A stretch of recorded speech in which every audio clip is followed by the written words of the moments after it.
Hi, and welcome to Racing Recaps. I'm Sail Magazine's managing editor, Lydia Mullen, and today we're talking about Leg 3 of the Ocean Race.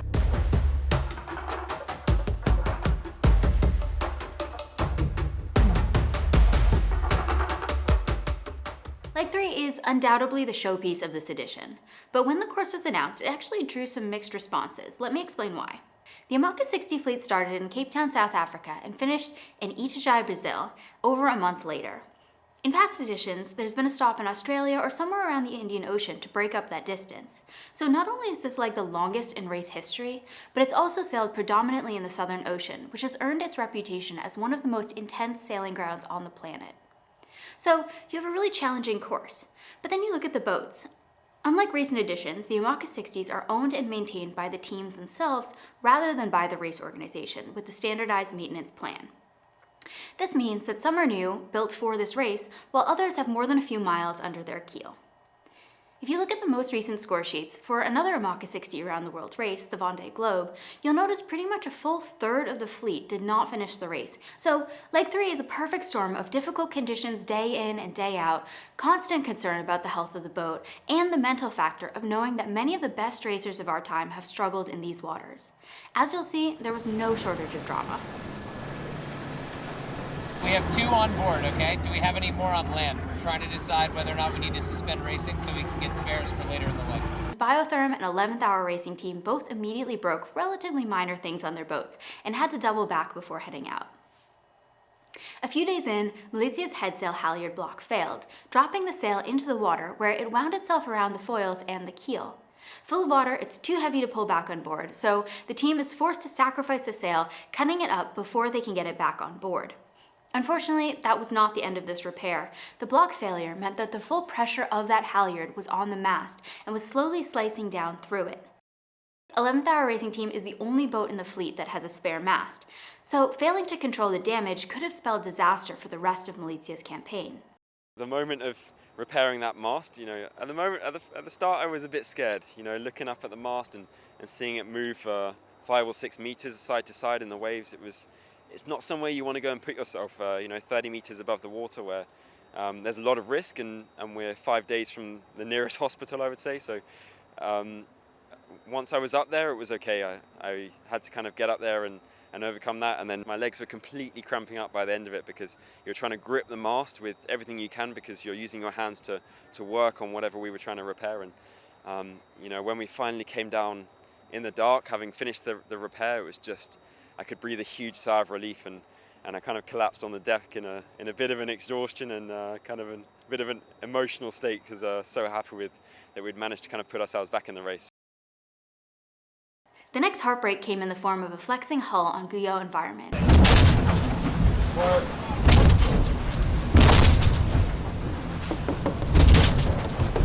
So I was just coming off watch and I could see on the opposite side of the boat we have a pelly case tied to basically to the floor, and I could see it moving, and then I was thinking maybe I'm a bit paranoid, I should just go to bed. I was like, no, I don't think I saw it move like that before.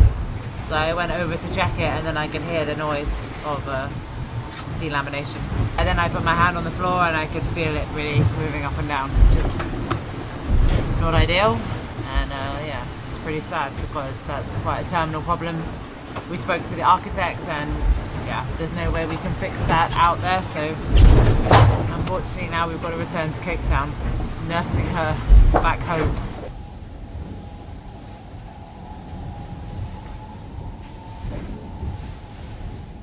Right now, the wind is just coming back, but we've had 12 hours with nothing, and the sails are just going flap, flap, flap, flap.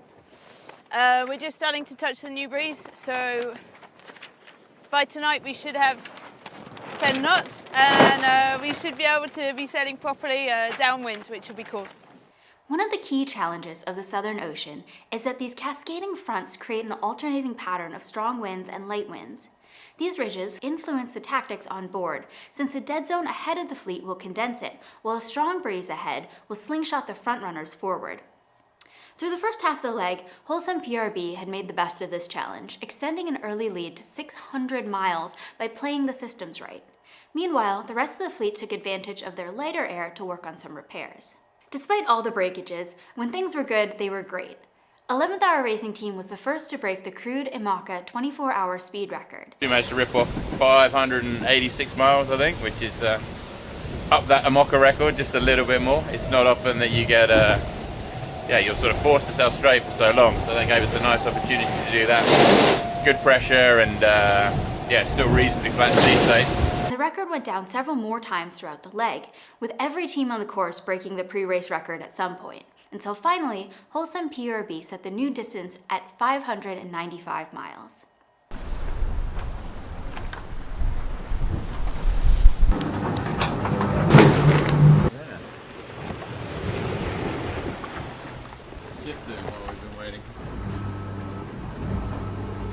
Because this leg is so long and so tough on the boats, race management is sort of treating it as two separate legs with a scoring gate in the middle. So boats will receive points for reaching a midpoint south of Australia and then again at the finish in Itajaí. This was designed to help boats that suffer damage in the Southern Ocean to not fall too far behind in the scoring, but in practice it also turns the pressure up through the midpoint of the race. At the moment it's super close. We've got now less than 10 miles in front. Malizia less than 10 miles behind, so really just trying to manage our angles, manage our speeds, just to position ourselves well on the front and the high pressure.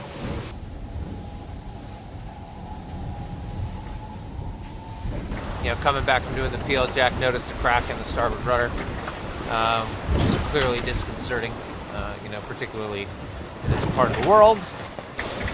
Justine, the genius that she is, suggested that we check the other rudder. And we proceeded to do that, and there's a massive crack. There's no time like the present to deal with this. We're in light air, and the slower we go, the lighter it'll get. So the sooner we get some information and can make some decisions, certainly the better for our group on board. Despite the different boat designs and numerous repairs to complicate things, on the approach to the scoring gate, Malizia, 11th Hour, and Biotherm were just a few miles away from each other, fighting for second. Holcim PRB was still out front, landing another first-place finish on the scoreboard.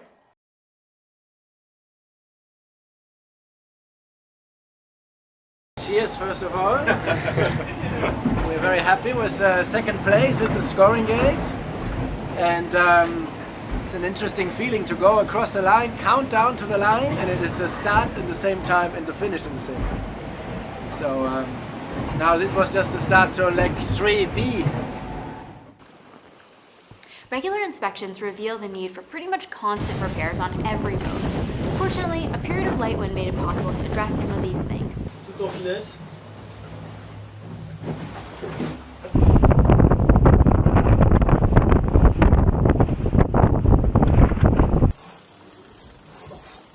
Point Nemo is the point in the ocean farthest away from shore in every direction, and something absolutely incredible happens to the fleet here. After 3 weeks at sea, all 4 of them remaining boats have condensed to be within just a few miles of each other. I mean, just think about this for a second. There are 4 boats with 4 different designs and different strengths, and then thousands of miles into the race, over 1,500 miles from shore, these boats are all suddenly within view of each other at the same time. To me, this is one of the coolest moments in the whole race. It was really like a nice camaraderie, and we had this high pressure in front of us, so we knew everyone, no one is going to get away, so we could just enjoy being around everyone. Imagine like we were players on a game board and they've just picked us all up, shuffled us round and just thrown it down, and it's all started again, which we knew was going to happen because of the way the weather was weather systems were rolling. It's good to have them back and good to have some rivalry and some action, and being able to see them though is pretty amazing. To be this close after 9,000 miles of racing. Malizia was designed for this kind of Southern Ocean sailing and quickly took the lead. It's around Point Nemo in the middle of the Pacific.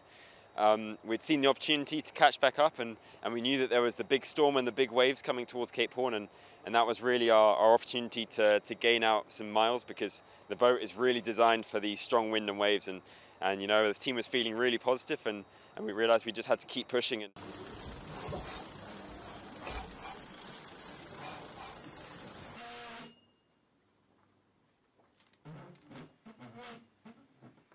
Malizia rounded Cape Horn in first place, followed by Wholesome PRB, 11th Hour, and Biotherm. It's the fourth time I've passed Cape Horn, rounded Cape Horn, should I say.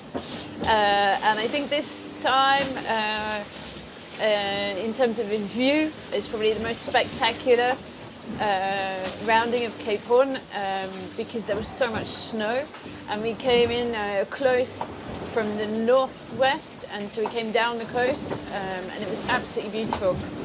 And the sky was amazing with these huge snow squalls going through, and there's quite a lot of wind, but not too much, so we could appreciate the view. From there, the fleet split with Malizia and Wholesome PRB surging ahead, while 11th Hour Racing Team and Biotherm limped behind them. So we're locked in a battle with Biotherm here. We got 350 miles to the finish, and we're basically bow even.